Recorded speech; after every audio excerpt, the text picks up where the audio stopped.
Hello বন্ধুরা, কেমন আছেন সবাই? আশা করি সবাই ভালোই আছেন। তো গাইজ, আপনারা তো সবাই জানেন ফ্রিজের মধ্যে এক গ্লাস জল রেখে দিলে সেটা বরফে পরিণত হয়। কিন্তু তখন কি হবে যখন ফ্রিজের মধ্যে আমরা পেট্রোলকে রেখে দেবো? পেট্রোলটিও কি জলের মতোই বরফে পরিণত হবে, নাকি অন্য কিছু হবে? আর যদি সেটা বরফে পরিণত না হয়, তাহলে পেট্রোলকে কিভাবে বরফে পরিণত করা যাবে? আর গাইজ, তখন কি হবে যখন রবার ব্যান্ড দিয়ে তৈরি একটি বলকে গরম তেলের ওপরে ছেড়ে দেওয়া হবে? আপনারা ধারণাও করতে পারবেন না তখন ঠিক কি হবে। আর সেটা দেখলে আপনি খুবই অবাক হয়ে যাবেন। আর গাইজ, বলুন তো, একটি মানুষের দাঁত বেশি শক্ত না একটি হাঙরের দাঁত বেশি শক্ত? অনেকে বলবেন হাঙর যেহেতু অনেক বড় প্রাণী আর মাংসাশী প্রাণী, সেহেতু হাঙরের দাঁতই বেশি শক্ত। তো গাইজ, আপনাদের ধারণা কতটা সত্যি সেটা জানার জন্য ভিডিওটি সম্পূর্ণ দেখতে হবে। আর গাইজ, আজকের ভিডিওটি খুবই ইন্টারেস্টিং হতে চলেছে, সেই জন্য শেষ পর্যন্ত দেখতে থাকুন। তো চলুন বেশি দেরি না করে ভিডিওটি শুরু করা যাক। Number 5, world powerful laser light versus phone. Guys, laser light হলো এমন একটি রশ্মি যেটা সাহায্যে যে কোনো জিনিসকে খুবই সহজে পুড়িয়ে দেওয়া সম্ভব। আর যদি সেটা 550 ওয়াটের লেজার লাইট হয়, তাহলে সেটা লোহাকেও গলিয়ে দিতে সক্ষম। তাহলে গাইজ, এই লেজার লাইট দিয়ে কি একটা ফোনকেও কেটে ফেলা সম্ভব? চলুন এই এক্সপেরিমেন্টটি থেকে দেখে আসি। সবার প্রথমে এই এক্সপেরিমেন্টটি করার জন্য একটি মোবাইল ফোন ও একটি 550 ওয়াটের লেজার লাইট নেওয়া হয়। আর একটি 550 ওয়াটের লেজার লাইট কতটা পাওয়ারফুল হয় তা আপনারা এক্ষুনি দেখতে পাবেন। এই এক্সপেরিমেন্টের প্রথমে একটি মোবাইলকে একটি স্ট্যান্ডের মাধ্যমে ভালোভাবে আটকে নেওয়া হয়। আর আপনারা তো দেখতেই পাচ্ছেন লেজার লাইটটিকে জ্বালানোর পরে লেজার লাইটটি কতটা পাওয়ারফুল লাগছিল। লেজারটিকে দেখে মনে হচ্ছিল যে কোনো সাইফাই মুভি দেখছি আমরা। সব থেকে ইন্টারেস্টিং ব্যাপার এটা হলো যে যখন লেজার লাইটটিকে মোবাইলের কাছে নিয়ে যাওয়া হলো, মোবাইলটি মাঝখান থেকে কেটে পড়ে গেল।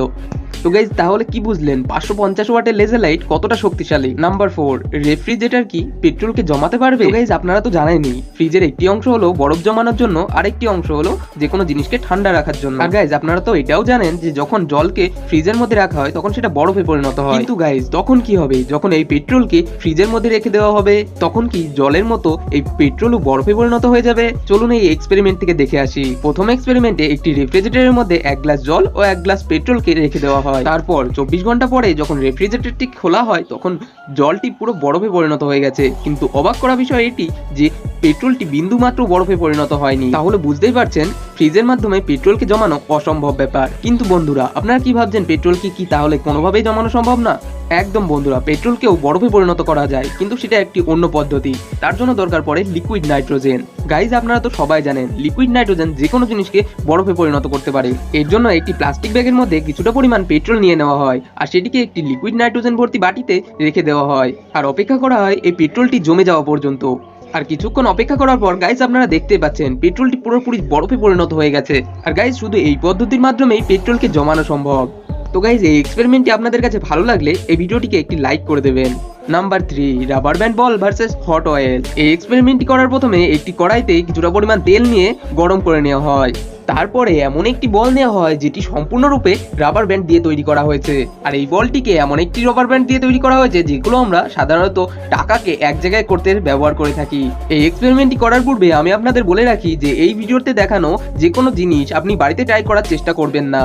যখন এই রাবার ব্যান্ড বলটিকে গরম তেলের মধ্যে দেওয়া হয়, তখন তো গাইজ আপনারা দেখতেই পাচ্ছেন সাথে সাথে একটি বড় ধামাকা হয়ে যায়। আর রাবার ব্যান্ডগুলো তেলের গরমের সাথে সাথে পুড়তে থাকে আর এদিক ওদিক ছুটতে থাকে।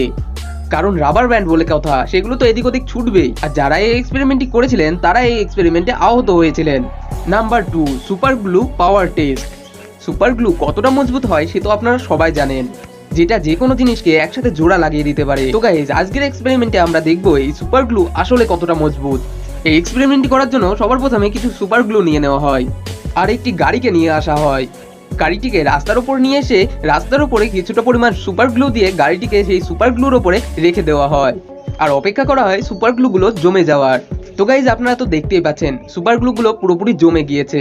আর গাইজ, তারপরে যখন গাড়িটিকে স্টার্ট দেওয়া হয়, তো আপনারা তো দেখতেই পাচ্ছেন গাড়িটি এক্সেলারেটর চাপ দেওয়ার পরেও গাড়িটি জায়গা থেকে নড়তে পারছে না, কারণ গাড়ির টায়ারের নিচে গ্লুগুলো একদম শুকিয়ে গিয়েছিল। কিন্তু গাইজ, আপনারা তো সবাই জানেন একটি গাড়ির ইঞ্জিন কতটা শক্তিশালী হয়ে থাকে, সেই জন্য অনেকক্ষণ চেষ্টা করার পর গাড়িটি সেখান থেকে ছুটে যেতে পারে। আর গাইজ, আপনারা তো দেখতেই পাচ্ছেন সুপার গ্লু থেকে যখন চাকাটা ছুটে যাচ্ছিল তো সেটি কেমন দেখাচ্ছিল। Number 1, hydraulic press versus tooth. Guys, দাঁত হলো এমন একটা জিনিস যেটা সাহায্যে আমরা যে কোনো শক্ত শক্ত জিনিসকেও চিবিয়ে খেয়ে ফেলতে পারি। আর গাইজ, আপনাদের তো এক্সট্রা করে বলা লাগবে না যে হাঙর কতটা শক্তিশালী হয়। আর একটি হাঙর সবদিকে শক্তিশালী হয় তার খতরনাক দাঁতের কারণে। আর এই দাঁতের মাধ্যমেই হাঙর যে কোনো জিনিসকে চিবিয়ে খেয়ে ফেলতে পারে।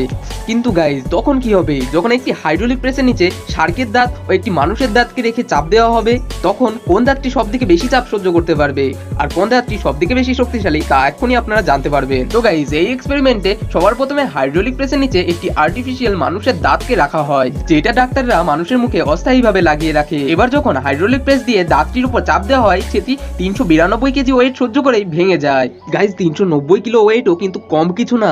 এবার হাইড্রোলিক প্রেসের নিচে মানুষের একটি অরিজিনাল দাঁতকে রাখা হয়।